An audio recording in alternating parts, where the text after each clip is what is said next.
अस्सलाम वालेकुम दोस्तों। पाकिस्तान की तारीख का सबसे दुख भरा दिन 11 सितंबर 1948 ये वो दिन था जब पाकिस्तान के बानी बाबाए कौम मोहम्मद अली जिन्ना इस दुनिया से रुखसत हो गए।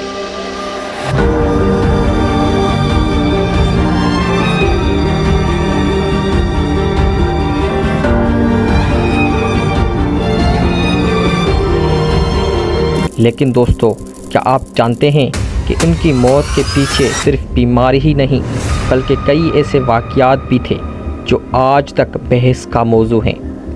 आज की इस वीडियो में हम उन लम्हों को एक्सप्लोर करेंगे, उनकी बीमारी, आखिरी सफ़र और वो दर्दनाक हादसात जिन्होंने इस कौम को हिला कर रख दिया।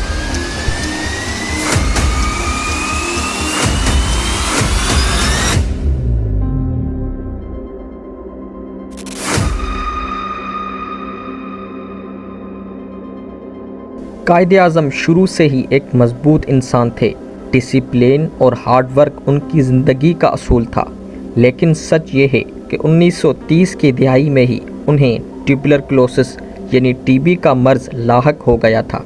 ये बीमारी उन्होंने कई साल तक छुपाई, क्योंकि अगर ये बात सामने आ जाती तो सियासी तौर पर उनके मुखालिफिन फ़ायदा उठाते। सोचो दोस्तों, एक लीडर जो कौम के लिए एक नई रियासत बनाने जा रहा हो, वो अपनी जानलेवा बीमारी भी सीक्रेट रखे। ये सेक्रीफाइस शायद ही किसी दूसरे लीडर ने दी हो। 14 अगस्त 1947 को पाकिस्तान तो आज़ाद हो गया, मगर कायद-ए-आज़म की सेहत तेज़ी से बिगड़ने लगी। वो अक्सर मीटिंग्स के दौरान कमज़ोर महसूस करते, लेकिन उनके चेहरे पर कभी शिकायत नज़र ना आई। वही पर्सनैलिटी, वही कॉन्फिडेंस, जैसे कोई दर्द ही ना हो। डॉक्टर्स ने एडवाइस किया कि वो आराम करे, लेकिन कायद-ए-आज़म ने कहा, मेरी कौम को मेरी ज़रूरत है। ये जुमला आज भी हर पाकिस्तानी के दिल को हिला देता है। जून 1948 में डॉक्टर्स ने फैसला किया कि उन्हें एक पुरसुकून और साफ़ फ़िज़ा में ले जाना चाहिए। लिहाजा उन्हें बलूचिस्तान के शहर ज़ियारत के मशहूर रेजिडेंसी में मुंतकिल कर दिया गया। ज़ियारत के पहाड़, ठंडी हवा और ख़ामोश माहौल उनके लिए बेहतर थे, लेकिन हकीकत ये है कि वो बीमारी उस वक्त आखिरी स्टेज पर पहुंच चुकी थी। वहाँ उनके साथ सिर्फ चंद करीबी लोग थे, फातिमा जिन्ना, पर्सनल स्टाफ और डॉक्टर्स।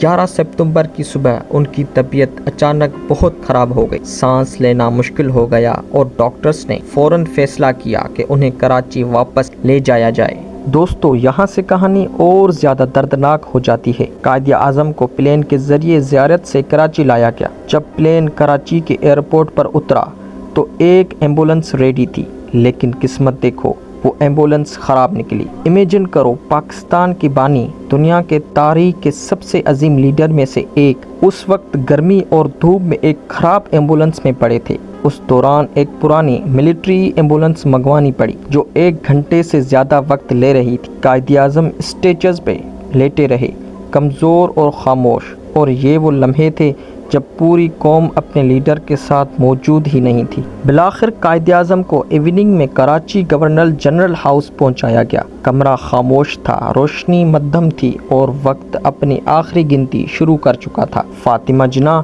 उनके पास बैठी थी और वो बार बार कह रही थी, भाईजान, हम सब आपके साथ हैं।